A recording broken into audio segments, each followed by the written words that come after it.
मैं नहीं जानता कि मेरे पास कितनी संपत्ति है, मुझे वाकई इससे कोई फर्क नहीं पड़ता क्योंकि मेरे काम करने का लक्ष्य ये बिल्कुल नहीं है। क्या आदमी है ये? वो थ्री इडियट्स का एक डायलॉग तो आपने सुना होगा कि कामयाब होने के लिए नहीं, काबिल होने के लिए पढ़ो। सक्सेस के पीछे मत भागो, एक्सेलेंस एक्सेलेंस का पीछा करो। सक्सेस झक मार के तुम्हारे पीछे आएगी। जी हाँ दोस्तों, हम बात कर रहे हैं इलोन मस्क की। नमस्कार मित्रों, जहां एक तरफ 2020 पूरी दुनिया के लिए अच्छा साल नहीं रहा, वहीं एक शख्स इस एक साल में 150 अरब डॉलर से भी ज्यादा की कमाई करता है। मैं बात कर रहा हूं एलोन मस्क की, जो 7 जनवरी 2021 को दुनिया के सबसे अमीर आदमी बन गए। 2020 की शुरुआत में उसकी कुल संपत्ति 27 बिलियन डॉलर थी। उस टाइम वो दुनिया के 35वें सबसे अमीर व्यक्ति थे, लेकिन एक साल में उसकी संपत्ति बढ़कर 190 अरब डॉलर हो गई। और मजे की बात दोस्तों यह है कि उन्होंने इस साल कुछ भी खास नहीं किया। मेरा मतलब है कि वो हर साल कुछ ना कुछ स्पेशल करते हैं। वो काफी मेहनती इंसान है, लेकिन उसने 2020 में कुछ भी एडिशनल इनोवेशन नहीं किया है जो उसने 2019, 18 या 17 या 16 में करते आए हैं। अगर उसने इस साल कुछ भी नहीं किया है तो वो एक साल में दुनिया के सबसे अमीर इंसान कैसे बन गए, यह कैसे संभव हुआ, उसकी सफलता के पीछे क्या राज है? आइए आज इस वीडियो में एलोन मस्क की पूरी कहानी के बारे में जानते हैं। दोस्तों, मेरा नाम है गिरधर उपापरा एंड मैं ऐसे ही नए नए टॉपिक्स पर वीडियोस लाता रहता हूं। अगर आपको ऐसे टॉपिक्स पसंद आते हैं तो जल्दी से नीचे वाला लाल बटन दबाइए, चैनल को सब्सक्राइब करिए और नोटिफिकेशन बेल दबाना बिल्कुल मत भूलिएगा। जरा सोचिए, अगर आप अरबपति है तो आप अपना पैसा कैसे कमाते हैं? ऐसा नहीं हो सकता कि आप कोई काम करते हैं, बदले में आपको सैलरी मिलती है और वो सैलरी को आप अपने बैंक खाते या कहीं पे इन्वेस्ट करते हैं जब तक कि वे अरबों डॉलर ना हो जाए। ये असंभव है क्योंकि 1 अरब इतनी बड़ी राशि है कि सामान्य तरीकों से इसे कमाना बिल्कुल भी असंभव है। ज्यादातर मामलों में ऐसा होता है कि अरबपति किसी वैल्यूएबल कंपनी के मालिक होते हैं। वे एक ऐसी कंपनी के मालिक होते हैं जिसकी दुनिया में बड़ी कीमत है। उदाहरण के लिए मार्क जुकरबर्ग फेसबुक कंपनी के मालिक है, जेफ बेजोस अमेजोन के मालिक है, बिल गेट्स माइक्रोसॉफ्ट के मालिक है। इसी तरह एलोन मस्क भी टेस्ला के मालिक है जो इलेक्ट्रिक कार बनाने वाली कंपनी है।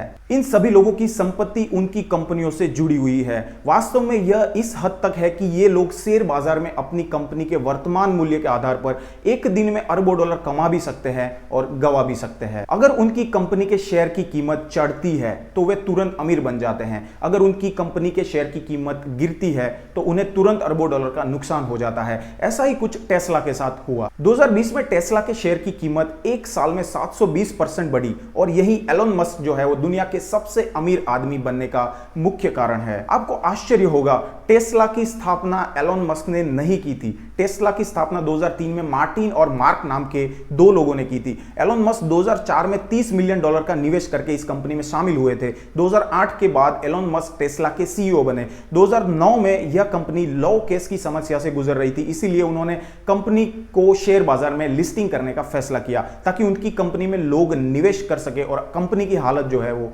सुधर सके। 2010 में यह कंपनी शेयर बाजार में लिस्ट हुई थी। जब इसका आईपीओ निकला उस टाइम पे टेस्ला की एक शेयर की कीमत $17 थी और 14 जनवरी 2021 को इसके एक शेयर की कीमत $854 हो गई है। आज इस कंपनी का मार्केट शेयर $800 बिलियन को पार कर गया है, जिसके कारण यह एप्पल, माइक्रोसॉफ्ट, अमेजोन और अल्फाबेट, ये 4 कंपनियों के बाद ये 5वीं सबसे बड़ी वैल्यूएबल कंपनी बन गई है। दोस्तों, टेस्ला में एलोन मस्क की 20% हिस्सेदारी है, यानी एलोन मस्क टेस्ला के 20% शेयर होल्डर है। तो टेस्ला की शेयर की प्राइस इतनी बढ़ गई कि आज वो दुनिया के सबसे अमीर व्यक्ति बन गए हैं। आगे बढ़ने से पहले चलिए जान लेते हैं एलोन मस्क की निजी जिंदगी के बारे में। दोस्तों, एलोन मस्क का जन्म 1971 में दक्षिण अफ्रीका में हुआ था। उनकी मां अमेरिकी थी और उनके पिता दक्षिण अफ्रीकी थे। कहा जाता है कि उसने बहुत ही छोटी उम्र से कंप्यूटर का इस्तेमाल शुरू कर दिया था। 10 साल की उम्र में उसको अपना पहला कंप्यूटर दिया गया था और उन्होंने खुद से कोड करना सीख लिया था। 12 साल की उम्र में उन्होंने एक कंप्यूटर गेम को कोड कर लिया था जिसे उन्होंने $500 में बेचा था।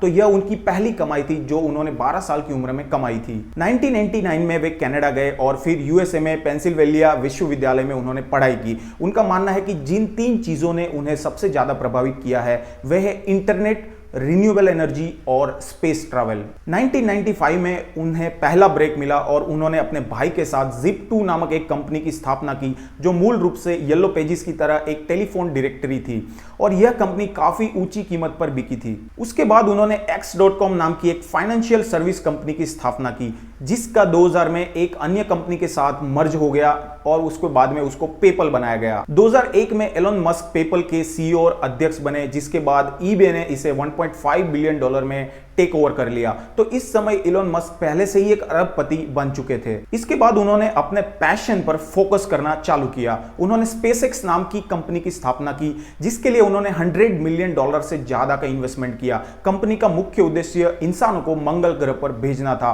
और वहां एक कॉलोनी स्थापित करना था। 2020 में स्पेसएक्स पहली प्राइवेट कंपनी बन गई और इसका लक्ष्य है 2025 तक एक व्यक्ति को मंगल ग्रह पर भेजना। देखना यह रहता है कि यह आगे कितना सफल होता है। लेकिन इतनी बड़ी योजनाओं, विचारों और दूरदृष्टि के कारण एलोन मस्क को अक्सर रियल लाइफ में टोनी स्टार्क कहा जाता है। वो बार बार ये कहते रहते हैं कि यदि आप एक अच्छा करियर बनाना चाहते हैं तो आपको कॉलेज की डिग्री की कोई आवश्यकता नहीं है। उन्होंने एक ट्वीट भी किया है, एलोन मस्क के साथ काम करने के लिए आपको कॉलेज की कोई डिग्री की आवश्यकता नहीं है। एलोन मस्क किसी डिग्री को ज्यादा महत्व नहीं देते हैं, बल्कि स्किल्स एंड कैपेबिलिटीज को महत्व देते हैं। अगर कोई उसे अपनी कैपेबिलिटीज और स्किल्स दिखा सकता है तो यह व्यक्ति उसके लिए उस व्यक्ति की तुलना में अधिक वैल्यूएबल है जिसके पास बड़ी बड़ी डिग्री है पर स्किल्स एंड कैपेबिलिटीज नहीं है। एलोन मस्क की कहानी से बहुत कुछ सीखने को मिलता है दोस्तों, कि कैसे आप केवल जुनून, कौशल और कड़ी मेहनत के दम पर सफल हो सकते हैं। यदि आपके पास नॉलेज और स्किल्स है तो आपको किसी डिग्री की कोई भी आवश्यकता नहीं है। अब बात करते हैं उसकी नेटवर्थ की। दोस्तों, एक अरबपति आदमी की संपत्ति एक कंपनी के साथ इस तरह जुड़ी हुई होती है कि जब शेयर की कीमत ऊपर नीचे हो जाती है तो अरबपति की नेटवर्थ जो है वो भी ऊपर नीचे हो जाती है और पैसा अक्सर उसी कंपनी में फंसा रहता है। उस पैसे को हमेशा निकालना और एक्सेस करने में सक्षम होना कभी कभी काफी मुश्किल साबित होता है। किसी कंपनी के शेयरों का मूल्य तब बढ़ता है जब बाजार में उसकी मांग या डिमांड बढ़ती है। अगर जनता को लगता है कि यह कंपनी सफल होगी तो वे उसमें निवेश करते जाते हैं, जिसके परिणाम स्वरूप इसके शेयर की जो कीमत होती है वो बढ़ने लगती है। दोस्तों, आमतौर पर ऐसा तब होता है जब कंपनी की फ्यूचर की संभावनाएं अच्छी दिखने लगती है। आज के दिन कई विकसित देश पेट्रोल और डीजल वाहनों की संख्या कम करना चाहते हैं ताकि प्रदूषण और कार्बन उत्सर्जन को कम किया जा सके और अधिक से अधिक देश इलेक्ट्रिक कारों पर स्विच करना चाहते हैं। दोस्तों, टेस्ला सबसे लोकप्रिय इलेक्ट्रिक कार ब्रांडों में से एक है, इसलिए काफी लोगों को लगता है कि आने वाले 10 वर्षों में टेस्ला काफी आगे जा सकता है। उनकी कारें दुनिया भर में बेची जाएगी, इसलिए लोग इसमें निवेश कर रहे हैं। हालांकि कुछ लोगों का मानना है कि टेस्ला एक ओवरवैल्यूड कंपनी है। टेस्ला एक अच्छी कंपनी है और इसका भविष्य अच्छा दिखता है, लेकिन इतने सारे लोगों ने निवेश किया है तो उसका पैसा काफी ज्यादा हो गया है। जेपी मॉर्गन ने दिसंबर 2020 में कहा था कि टेस्ला के शेयर हमारे विचार से ओवरवैल्यूड है। मई 2020 में इलॉन मस्क ने खुद कहा है कि टेस्ला के शेयरों की कीमत काफी ज्यादा है। उन्होंने अपने कर्मचारियों को भी चेतावनी दी थी कि ये बहुत ही ज्यादा उम्मीद इस शेयर से ना रखे, ये कभी भी गिर सकती है। लेकिन दूसरी तरफ कुछ लोगों का मानना यह भी है कि आने वाले सालों में टेस्ला के शेयर की कीमत और भी ज्यादा बढ़ सकती है। एक अरबपति निवेशक का कहना है कि टेस्ला का शेयर 5 गुना ज्यादा बढ़ सकता है। अगर ऐसा होता है तो टेस्ला के शेयर की कीमत 5 गुना बढ़ जाएगी। तो इलॉन मस्क की कुल संपत्ति जो वर्तमान में $200 बिलियन है वो $1000 बिलियन तक पहुंच जाएगी। इसका मतलब यह है कि वह दुनिया के पहले खरबपति बन जाएंगे। अब तक हमने करोड़पति और अरबपति के बारे में सुना था, वह एक खरबपति बन सकते हैं। बहुत सारे लोग मानते हैं कि यह निश्चित रूप से संभव है। अगर टेस्ला का स्टॉक इतना बढ़ जाता है तो एलोन मस्क एक खरबपति